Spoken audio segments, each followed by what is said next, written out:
ज्ञान YouTube channel में जुड़े हुए सभी सत्संगी जनों एवं प्रबुद्ध श्रोताओं का स्वागत है। सभी का अभिनंदन है और सभी को मेरा प्रेम पूर्वक जय शिव जय शिव। सांख्य दर्शन के पिछले आख्यान में योग और चित्तवृत्ति के उसका निरोध योग कहा गया, जो पूरे दर्शन का आधार बिंदु है। योग चित्तवृत्ति निरोधा, यानी चित्तवृत्तियों के निरोध, चित्तवृत्तियों को रोकना योग है। यही इसी स्वरूप पर पूरा दर्शन आधारित है। पिछले आख्यान में योग शब्द की व्याख्या करते हुए और चित्त तथा उनकी वृत्तियां, इनको कुछ समझाने का प्रयत्न किया गया कि योग मतलब जुड़ना है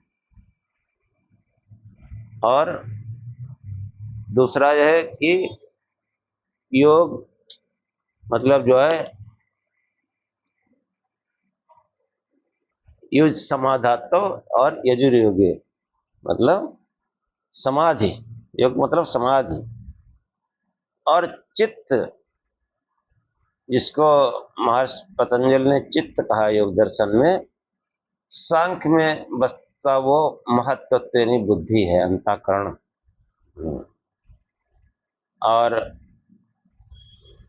चित्त में जो वृत्तियां रहती हैं शुभ अशुभ, उनका जब निरोध हो जाता है तब जो है योग की अवस्था और जो है समाधि की अवस्था आती है। ये जो है चित्त यानी अंतःकरण द्वारा बाह्य विषयों के ग्रहण करने में समर्थ होता है। इसके अनुरूप सामान्य जन जो है उनके चित्त की अवस्था जो है वो व्युत्थान अवस्था कही जाती है। व्युत्थान मतलब वो उन्नत अवस्था नहीं है। और ये जो है व्युत्थान की दशा में जो चित्त की जो है 3 अवस्थाएं होती हैं: क्षिप्त, मूढ़ और विक्षिप्त। तथा योग के अनुष्ठान करने से 2 अवस्थाएं जो प्राप्त होती हैं उनको जो है एकाग्र और निरुद्ध कहते हैं। निरुद्ध जहां पर समस्त वृत्तियों का निरोध हो जाता है। ये सब चित्त की वृत्तियां हैं। सभी चित्त सदा ही इनमें से किसी न किसी वृत्ति से अभिभूत रहता है।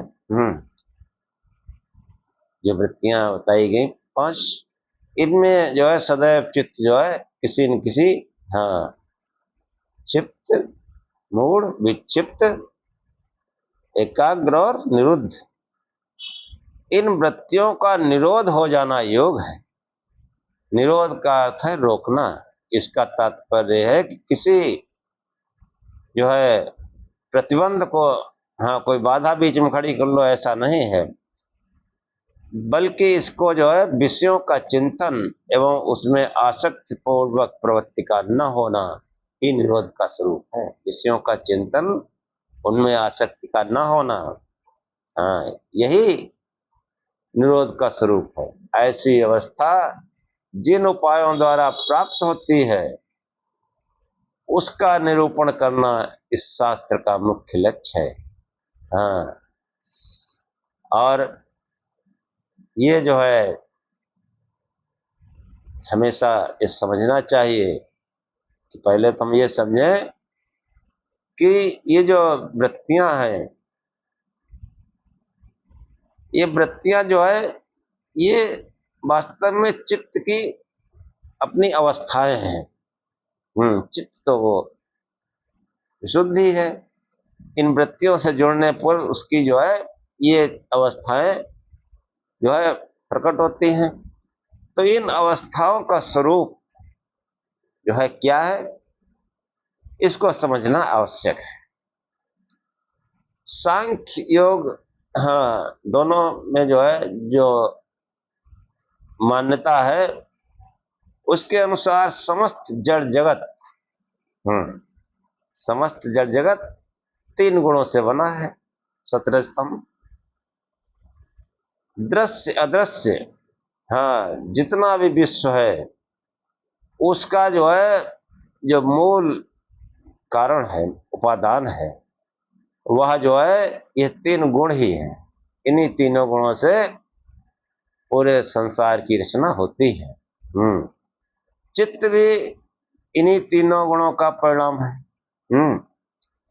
इनमें सत प्रकाश स्वरूप, रजस रजोगुण प्रवृत्ति स्वरूप, और तम यानी तम मतलब रोकना, नियमन स्वभाव रहता है। वस्तु में जब जिस गुण का मतलब जो है प्रधानता, जिस गुण की प्रधानता रहती है तो जो है वही स्वभाव जो है प्रकट हो जाता है। इसलिए जो है चित्त की रचना जो है, हाँ, चित्त की जो वास्तविक रचना है वाकई में वो सत्य प्रधान है। ये भी एक खास बात है कि जो चित्त की रचना जो है वो कहना चाहिए सतोगुण प्रधान है। इसी कारण रजस तमस के उद्रेक में भी चित्त का प्रकाश स्वभाव निरंतर बना रहता है। हाँ, कि रजोगुण तमोगुण प्रबल हो जाए तब भी चित्त में जो है उसका प्रकाश स्वरूप स्वभाव निरंतर बना रहता है। इन्हीं गुणों के यथायथ प्रधान व अप्रधान रहने से चित्त की विभिन्न अवस्थाएं जो है वो प्रकट में आती हैं। हाँ, क्षिप्त आदि अवस्थाओं के निमित्त यही गुण हैं। इनके अनुसार अवस्थाओं का स्वरूप जो है समझना आवश्यक है। तो कौन सी अवस्थाएं हैं कि पहला तो है क्षिप्त अवस्था। क्षिप्त अवस्था मतलब बराबर चित्त को चंचल बनाए रखना, क्षिप्त, विक्षेप बना रहना। तो ये जो है जो चंचलता है चित्त की, चित्त मतलब बुद्धि अंतःकरण, इस बात को आप बराबर ध्यान रखिए कि जो है सांख्य में जो बुद्धि अंतःकरण कहा गया उसको योग में चित्त कहा गया। तो ये जो है रजोगुण का जो जब प्रधानता होती है, उद्रेक होता है या कहो प्रबलता होती है, जब रजोगुण प्रबल होता है तब चित्त चंचल विचलित रहता है, डावाडोल रहता है, बराबर उसमें हलचल बनी रहती है, नहीं वो स्थिर नहीं ये रजोगुण रहने देता उसको। तब वह किसी बात का निर्णय करने में साधन नहीं बन पाता। हाँ, निर्णय तो शांत चित्त हो तब होगा। तो वो जो है ये दशा इदा कदा जो है सभी को अनुभव होती रहती है। इसी कारण जो है इसका नाम क्षिप्त है कि रजोगुण अपने स्वभाव के अनुरूप चित्त को जो है स्थिर नहीं रहने देता है, इधर उधर फेंकता रहता है, चंचल बनाए रखता है। ये जो है क्षिप्त अवस्था है। और ये अध्यात्म से इसका कोई लेना देना, तो सांसारिक अवस्था है। दूसरी है मूढ़। मूढ़ जो है जब रजोगुण थोड़ा दब जाता है और तमोगुण जब उछाल मारता है, तमोगुण की जब प्रबलता होती है, प्रधानता होती है, तब वह जो है मोह के आवरण में, हाँ, मोह का आवरण जो उभार देता है, अज्ञान मोह अविद्या, उसको जो है उसको उभार देता है। ये जो है मोह आवरण ज्ञान अथवा प्रकाश को अभिभूत कर जो है, हाँ, अभिभूत कर लेता है। ज्ञान प्रकाश को ये अभिभूत कर लेता है, ढक लेता है। और ये अज्ञान अधर्म अनैश्वर्य आदि के लिए जो है ये समझो एक तरह का साधन बन जाता है। कि इस तमोगुण के प्रभाव से क्या होता है कि जब तमोगुण उस सत्य के प्रकाश को अभिभूत कर लेता है, आच्छादित कर लेता है, तब ये अज्ञान अधर्म अनैश्वर्य ये मनुष्य के अंदर प्रकट होते हैं। अज्ञान मूलक अधार्मिक कार्य इसी के परिणाम होते हैं। निद्रा आलस्य आदि जो है वो भी इसी का परिणाम है। प्रत्येक व्यक्ति इस अवस्था का यदा कदा जीवन में अनुभव करता है। हाँ, अभी पीछे आख्यान में जो है, जो विवेक चूड़ामणि का जो आख्यान था उसमें बताया है कैसा तमोगुण होता है। इस वृत्तिर्नाम तमोगुणस्य शक्तिरया वस्तु अवहास्ते था शेषा निदानम पुरुष संस्कृते विक्षेप शक्ति प्रसरस्य हेतु। कि वो जो है तमोगुण की जो शक्ति होती है वो कैसी होती है, वो उसको वस्तु उल्टी नजर आती है। हाँ, वो उसको अज्ञान ही ज्ञान मालूम पड़ता है। हाँ, उसको अविद्या ही विद्या मालूम पड़ती है और अधर्म ही उसको सही लगता है। और ये जो है ये पुरुष के बंधन का कारण बनता है। शेषा निदानम पुरुष संस्कृते विक्षेप शक्ति प्रसरस्य हेतु। और जो विक्षेप शक्ति है उसको ये जो है उसका जो है साधन बनता है। उसको जो है डामाडोल लगता है और इसका प्रभाव निद्रा आलस्य जो है वो इसी का परिणाम है। हाँ, अज्ञान निद्रा जड़ता प्रत्येक व्यक्ति को जो है इसका भी अनुभव होता है। अब तीसरी अवस्था है विक्षिप्त अवस्था। हाँ, इसमें क्या होता है, तमोगुण भी थोड़ा शिथिल पड़ जाता है। कि जब चित्त में तमोगुण शिथिल व क्षीण दशा को प्राप्त होकर रजोगुण का आंशिक प्राबल्य रहता है, तब सत्य के उद्रेक, अब सत्य का उद्रेक है, सत्य की प्रधानता है। हाँ, तब रजोगुण भी जो है थोड़ा सा प्रबल है और तमोगुण बिल्कुल जो है वो दबा हुआ है, क्षीणता को प्राप्त हो चुका। तो ऐसी अवस्था में जो है सत्य का उद्रेक होने के कारण, सत्य की प्रधानता होने के कारण चित्त जो है वो बहुत ही निर्मल हो जाता है।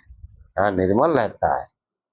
हाँ, और वो निर्मल मन उसमें जो है उस सत्य जो है उसका जो प्रकाशित होता है, तो फिर जो है वो ज्ञान की ओर चलता है। हाँ, धर्म आदि कार्य करता है, शुभ कार्य करता है, वैराग्य ऐश्वर्य आदि की ओर इसकी प्रवृत्ति हो जाती है मनुष्य की। क्षिप्त अवस्था की निरंतर चंचलता के विपरीत इस दिशा में स्थिरता की ओर प्रवृत्ति की विशेषता प्रकट होती है। हाँ, जो चंचलता थी मन की वो भी जो है नष्ट हो जाती है। मनुष्य का चित्त जो है स्थिर रहने लगता है सत्य के उद्रेक में। हाँ, आलस्य निद्रा वो तो दब ही जाते हैं और जो चंचलता है वो भी, उसका जो चित्त है वो भी दब जाती है। चंचलता भी जो है मतलब जो है उसकी प्रवृत्ति जो है वो स्थिरता की ओर चली जाती है। अब ये जो क्षिप्त, मूढ़ और विक्षिप्त, ये जो चित्त की अवस्थाएं हैं, हाँ ये सब अवस्थाएं हैं। जिन जिन अवस्थाओं में चित्त कार्य करता है, जिस जिस जगह पर, हाँ जिन जिन मतलब जो है गुणों से आच्छादित रहता है, वो अवस्था चित्त की होती है कि जब रजोगुण प्रबल होता है तो क्षिप्त अवस्था रहती है, जब तमोगुण रहता है तो मूढ़ अवस्था रहती है, और जब सत्य प्रधान होता है तब विक्षिप्त अवस्था होती है। मनुष्य धार्मिक कार्य करता है, उसमें जो है वैराग्य और ऐश्वर्य आदि प्रकट होते हैं। ये लेकिन महर्षि पतंजलि कहते हैं कि चित्त की ये तीनों अवस्थाएं योग की सीमा में नहीं आती हैं। हाँ ये सांसारिक है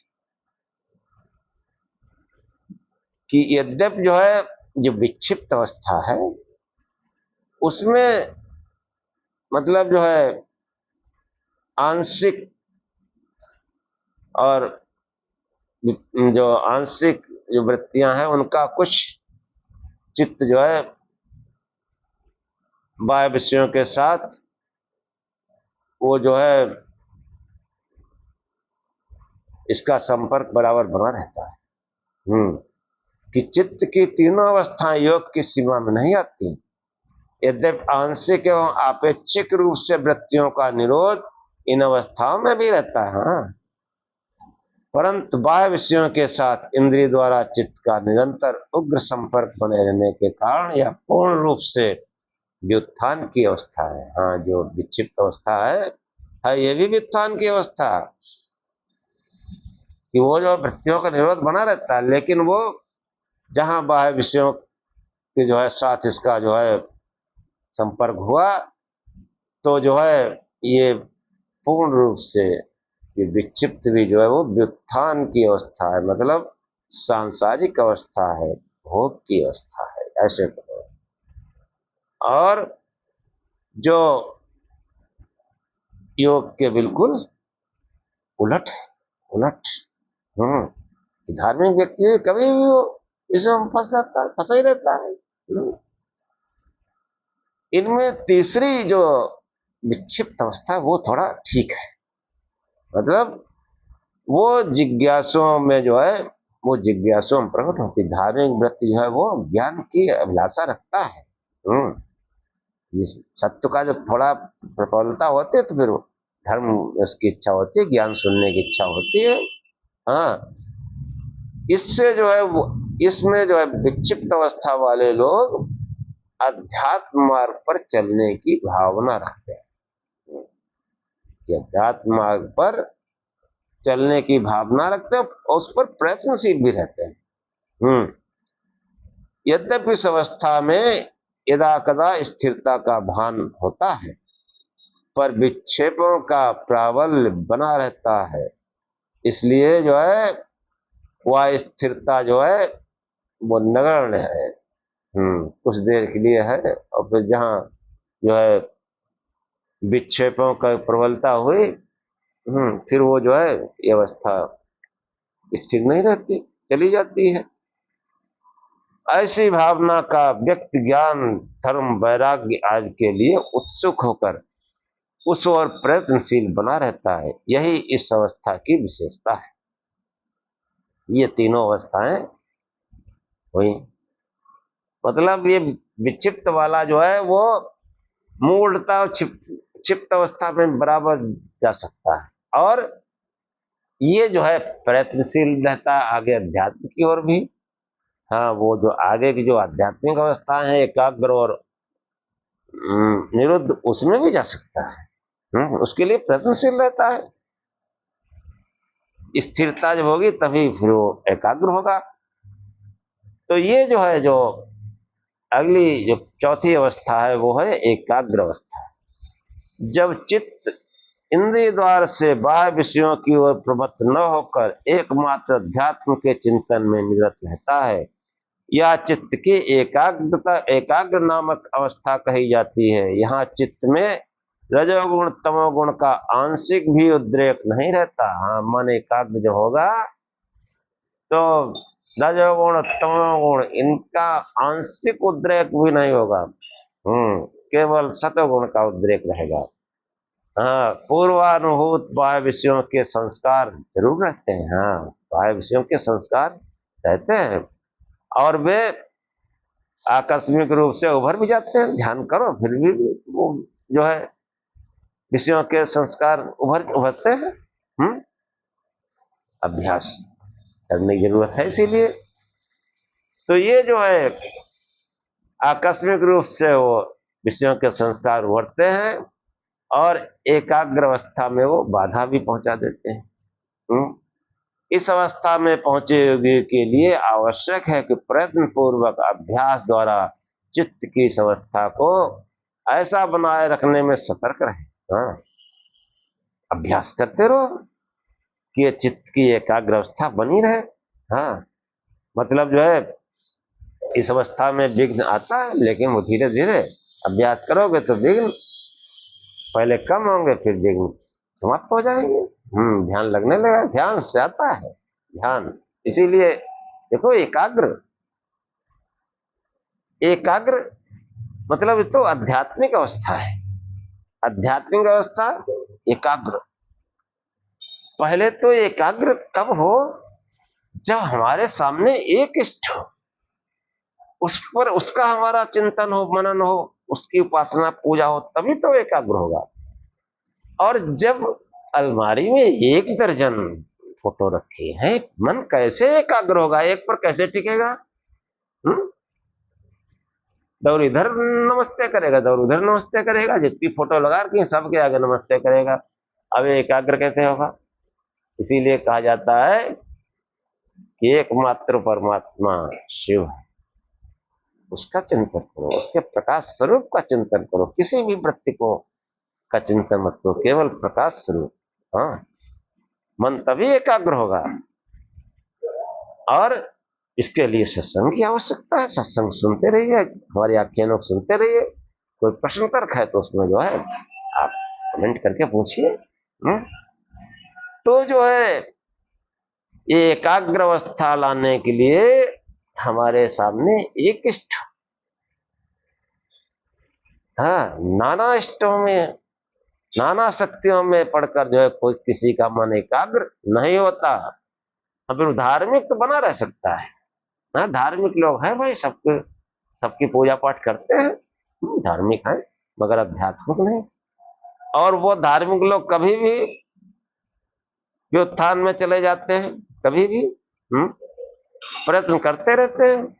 सही दिशा अगर मिल जाती है, सही, फिर प्रयत्न शुरू हो जाता है। ध्यान जहां प्रकाश स्वरूप शुरू किया, प्रयत्न शुरू है, तो मन एकाग्र होने लगता है। और बार बार जो है वो विषयों के संस्कार, वो विषय तो खत्म हुए नहीं, वृत्तियां तो खत्म हुई नहीं, वो मतलब वो दबे जरूर रहते हैं, क्योंकि सत्य की प्रबलता है। रजोगुण तमोगुण जो है उसे एकाग्र अवस्था में जो है दबे रहते हैं, छीण रहते हैं, कमजोर रहते हैं। लेकिन उनके संस्कार जो है कभी भी उभार मार सकते हैं। और अभ्यास करते करते निरंतर प्रकाश स्वरूप से ध्यान करते हुए, उस एक इष्ट का चिंतन करते हुए एकाग्र, एकाग्र हमारे आगे एक हो तभी तो मन एकाग्र होगा। अनेकों है तब कैसे एकाग्र होगा? नानत्व में एकाग्र, ये हमको बुद्धि लगा करके सत्संग करके वेदानुकूल फिर हमको जो है निर्णय करना चाहिए। इसीलिए सत्संग है कि सत्य के साथ जुड़े, उस चेतन तत्व से जुड़े। ये अचेतन जन्म मृत्यु वाले देहधारी तो इनमें कभी मन एकाग्र हो ही नहीं सकता। हाँ, धार्मिक बने रहेंगे, वो जो विक्षिप्त अवस्था है, लेकिन वो कैसी व्युत्थान की, कभी भी उसमें जो है चंचलता प्रबल हो सकती है, कभी भी जो है वो विषयग्रस्त हो सकता है, हो जाते हैं धार्मिक लोग। तो ये जो एकाग्र अवस्था है, ये तभी आएगी जब आपके सामने एक इष्ट हो। हाँ, और वो एक इष्ट, वो एक सत्य शिव है। हाँ, वही सुंदर है। हाँ, साकार रूप में भगवान भोलेनाथ का जो वैदिक स्वरूप हाँ वही है, दूसरा नहीं है। मैंने जो है मतलब सामान्य तौर पर सभी वेदों को पढ़ा, सामान्य तौर पर, और कुछ मंत्रों का बहुत गहनता से हमने मनन चिंतन करके पढ़ा। हमको दूसरे किसी स्वरूप का वर्णन नहीं है। न कोई शंख चक्र गदाधारी है, हाँ त्रिशूलधारी है, शूलपाणी है, नीलग्रीवा है, शीतकंठा है, चंद्रमा मन सो जायत है, हाँ? चक्षो सूर्य हो जायत है, हाँ? तो ये जो है वैदिक स्वरूप जो परमात्मा का है, सगुण और निर्गुण सब सब, सगुण भी और निर्गुण भी वही है। क्योंकि जो जन्मा है तो वो गुणों वाला कैसे होगा, गुणों वाला है ही नहीं। वो एक रूपक हमारे वेदांत को ऋषियों ने दिया हमको उपासना के लिए। अवस्था वो निर्गुण है, क्योंकि प्रकृति के तत्वों से बना नहीं है, कोई जन्म मृत्यु नहीं है, शाश्वत है। बाकी सब तीन गुणों से बने देहधारी हैं, शाश्वत नहीं है। ये जब इस प्रकार का मनन चिंतन होगा तब जो है चित्त एकाग्र होगा, और वो जो है समस्त संत शास्त्र ये बताते हैं कि वो प्रकाश स्वरूप, इसलिए प्रकाश स्वरूप का चिंतन करना चाहिए। और प्रकाश की प्रवृत्ति है, हाँ प्रकाश कोई ज्योति हो, प्रकाश हो, वो हमेशा ऊपर कोई उठती है, तो ज्योति कोई प्रकाश प्रकट होगा तो ऊपर के लोगों को जाएंगे आप। तो पहले मन एकाग्र हो, तो एकाग्र अवस्था जो है वो थोड़ा बहुत जो ध्यान में होता है उसको प्रयत्न पूर्वक अभ्यास द्वारा चित्त को इस अवस्था को ऐसा बनाए रखने में सतर्क रहे, सावधान रहे, जिससे कि जो है संसारों के उद्बुद्ध होने में यह साधन न बने। हाँ अभ्यास की तरह समय लगता है, अभ्यास के द्वारा ये हो जाता है। पहले ज्यादा उभार मारेंगे, फिर कभी कभी मारेंगे, फिर बहुत न्यून हो जाएगा, और जब न्यून होगा अभ्यास करते रहेंगे फिर निरुद्ध अवस्था आ जाएगी, फिर ये बिल्कुल बंद, अब नहीं वार मार सकते, अब नहीं वार मार सकते, निरोध हो गया। जो अगली अवस्था है कि जो है इस अवस्था में चित्त निश्चल और एकाग्र होकर स्थूल से सूक्ष्म और सूक्ष्मतर एवं सूक्ष्मतम तत्वों में प्रवेश कर यथार्थ स्वरूप को साक्षात्कार करने में समर्थ हो जाता है। चित्त की इस अवस्था को प्रस्तुत शास्त्र में जो संप्रज्ञात समाधि है, हाँ संप्रज्ञात योग कहा गया है, इसी को संप्रज्ञात समाधि ही कहते हैं। जो प्रारंभिक समाधि है वो संप्रज्ञात है, और फिर वो असंप्रज्ञात है, जिसमें जो है केवल वो आत्म तत्व ही प्रकाशित रहता है, बाकी केवल आभास मात्र। कि यद्यप समाधि को संपूर्ण योग का एक अंग बताया गया है, परंतु अंग अंगी भाव में अभेद की भावना से एक अंग समाधि को अंगी मानकर उसी को योग नाम से व्यवहार करने में कोई आपत्ति नहीं है। ये एकाग्र होगा तो वो समस्त मतलब जो है स्थूल से सूक्ष्मतम तत्वों में प्रवेश कर, हाँ एकाग्र ही तो प्रवेश कर सकता है। कि देखो जैसे कोई आप किसी चीज में छेद करना चाहते हैं तो क्या करते हैं, कोई वो लोहे के जो राड या जो भी है उसको एकदम नुकीला बनाते हैं, और नुकीला बना के जब उसको घुमा के किसी दीवार में या किसी लकड़ी में करते हैं तो वो छेद हो जाता है। और वो थोड़े से मतलब वजन में आप नुकीली चीज ठोको किसी लकड़ी पर, छेद हो जाएगा। और वही जो है वो थोड़ा उसका आयतन ज्यादा हो, इधर उधर फैला हो कोई, उसको रखो तो भले वजन जो है जैसे 1 क्विंटल वजन लाद दो किसी बोर्ड पर, प्लाई बोर्ड मान लो, तो रखा रहेगा। और वही अगर एक जो है 1 क्विंटल वजन किसी कीले पर रख के उस पर रखो प्लाईवुड पर, फट जाएगा। फट जाएगा। ऐसे ही जब मन जब एकाग्र होता है तो इतना इसमें पैनापन होता है कि स्थूल से लेकर सूक्ष्म और सूक्ष्मतर सूक्ष्मतम विषयों का जो है वस्तुओं का, पदार्थों का जो है ज्ञान इसको हो जाता है। और इसीलिए इसको संप्रज्ञात समाधि कहते हैं। और जो पांचवी अवस्था है निरुद्ध। निरुद्ध अवस्था मतलब एकाग्र अथवा असंप्रज्ञात समाधि की दशा में योगी आत्मा और चित्त के भेद का साक्षात्कार कर लेता है। आत्मा और चित्त के भेद, चित्त मतलब बुद्धि। इस बात को बराबर ध्यान रखो कि जो बुद्धि और अंतःकरण जो बताया गया सांख्य में, यहाँ चित्त में वही बुद्धि अंतःकरण महत्तत्व है। और महत्तत्व वो चेतन तत्व नहीं है। महत्तत्व जो है वो तो 17 स्तंभ से बना है। तो 17 स्तंभ की साम्य अवस्था प्रकृति है, और प्रकृति जब आगे कार्य करती तो पहले महत्तत्व बनता है। और उस महत्तत्व को योग में चित्त कहा गया। तो ये जो है आत्मा जो है वो इन सबसे ऊपर है, वो प्रकृति से भी ऊपर है।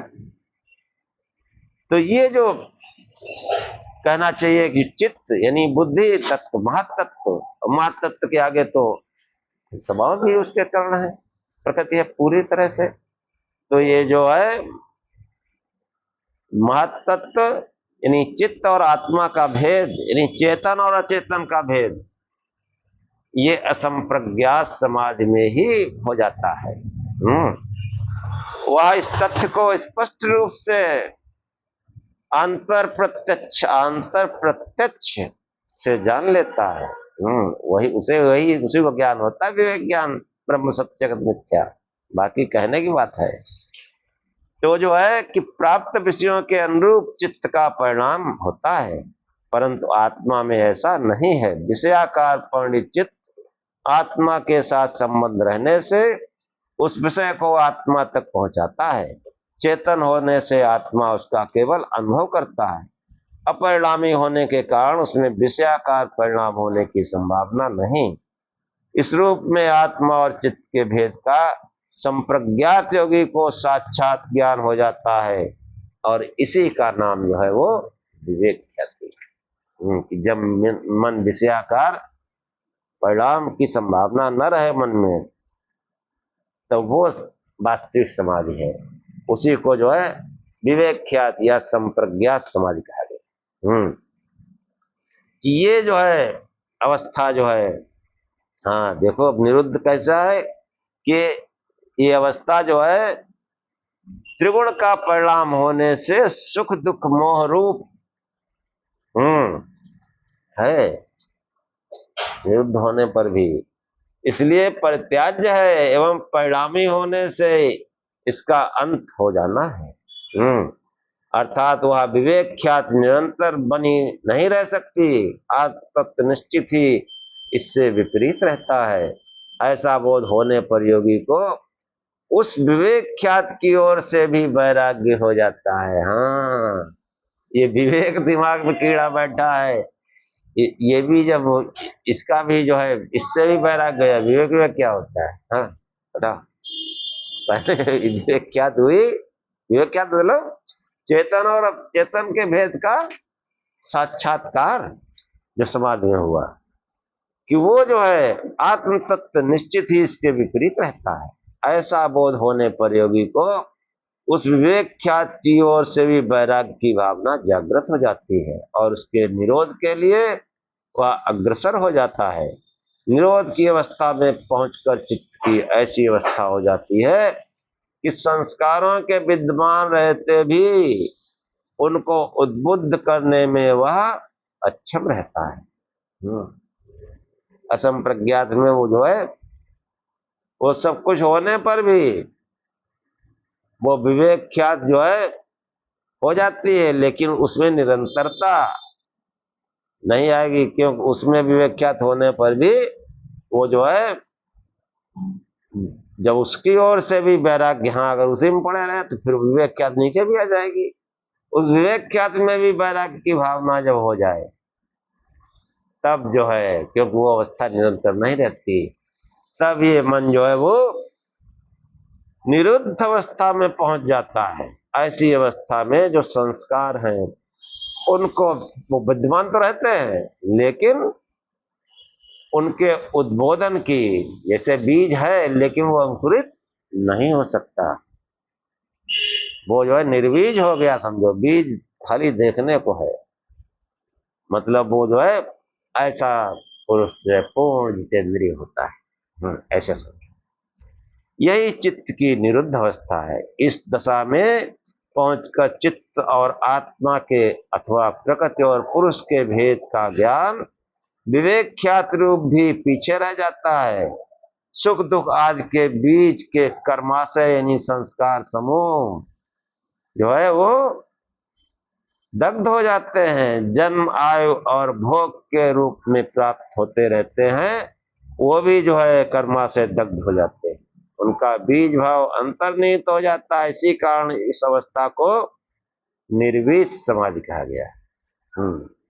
कि 3 प्रकार की समाधि देखो है, एक असंप्रज्ञात, दूसरी संप्रज्ञात और तीसरी निर्वीज, कि सूक्ष्म से सूक्ष्म तत्वों का ज्ञान हो जाता है असंप्रज्ञात समाधि में, और संप्रज्ञात में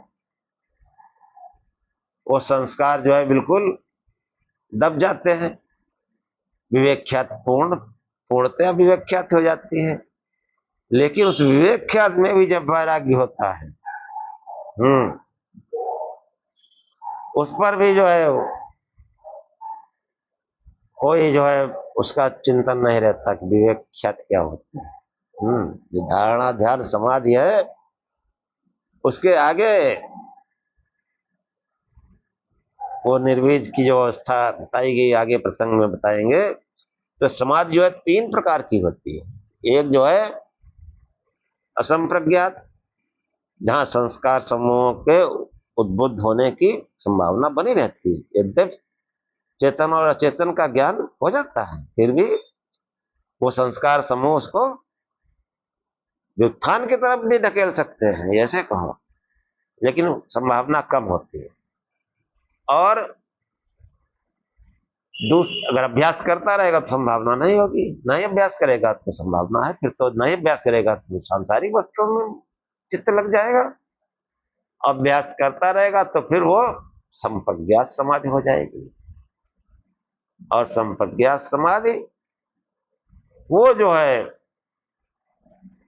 वहां पर विवेक ख्याति ठीक ठीक ज्ञान हो जाता है, जो है ब्रह्म सत्य जगत मिथ्या, चेतन और चेतन का ठीक ठीक विवेक हो जाता है। लेकिन ऐसी भी अवस्था जो है वो निरंतर बनी रहे ये संभव नहीं, इसलिए बराबर और भी योग करते रहना चाहिए। योग आगे तो योग फिर वो बहिरंग हो जाता है, वो बैठ कर कोई जरूरी नहीं उसके लिए ध्यान करे, वैसे चलते फिरते हुए ध्यान में रहता। आगे सब चीजें बताई गई हैं।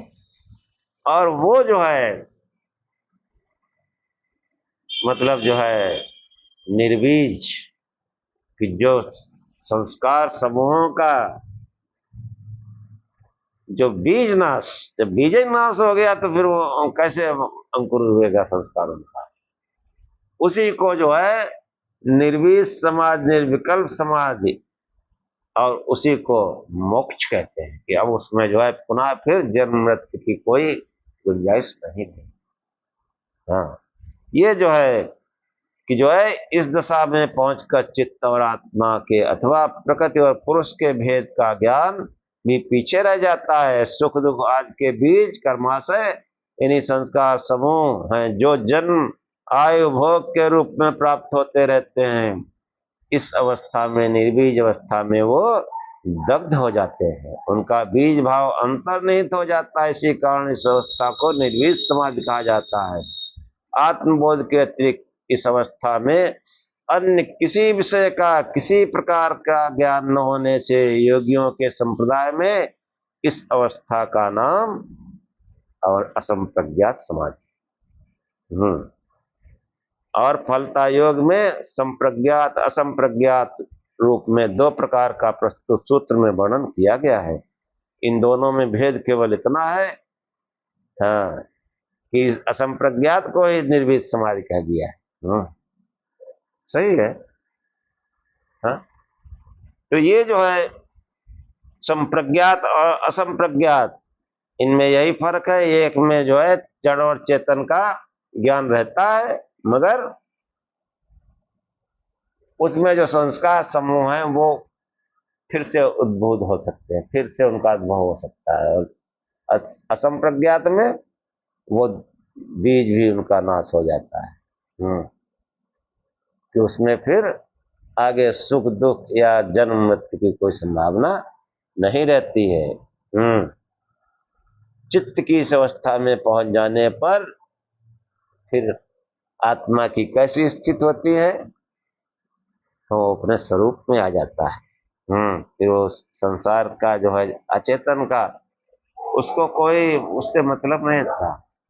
शरीर है इसलिए थोड़ा सा उसको आवास मात्र संसार रहता उसके लिए।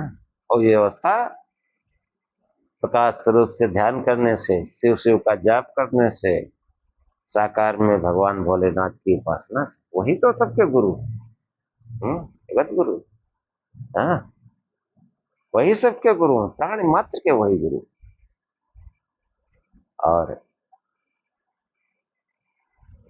आप लोग खूब शिव शिव जपो, प्रकाश स्वरूप से ध्यान करो, भगवान भोलेनाथ की पूजा करो, सब काम होगा। हाँ, बुद्धि लगा करके मन को एकाग्र करो भाई। ये जो है नाना इष्ट जो है, नाना जो है फोटो रखने से मन कैसे एकाग्र होगा? फिर वो धार्मिक बने रहेंगे, संसार की अवस्था में बने रहेंगे, सांसारिक भोगों की अवस्था में। हाँ, कि चित्त की जो 5 भूमियां, 5 अवस्थाएं हैं, उनका जो है उनके वर्णन से स्पष्ट हो जाता है कि आप जो है नाना इष्टों की उपासना करने से धार्मिक तो रह सकते हैं, और वो सब विस्थान की अवस्थाएं हैं। जब एकाग्र अवस्था हो, एक इष्ट सामने हो, उस एक का चिंतन करेंगे तभी तो एकाग्र हो। नानत्व का जब तक है तब तक वो संसार है, तब तक जन्म मृत्यु है, सुख दुख है।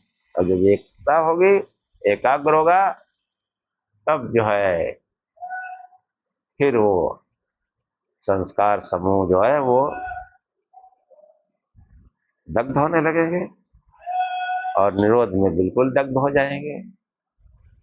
फिर वही अवस्था जो है मोक्ष की अवस्था, सभी सांसारिक बंधनों से वो मुक्त हो जाता है। जैसा कि जो है त्रिविध दुख विषय जो भी सांख्य में बताया गया, उन सब से छूट जाता है, अमर हो जाता है। अमर, जन्नत से छूट जाना, वही तो मरता है। और इसी के साथ आज का आख्यान समाप्त करते हैं। ओम शानावत सानो भुनक् सावीर्यं करवावहे तेजस्विनावधितमस्तु मा विद्विषावहे।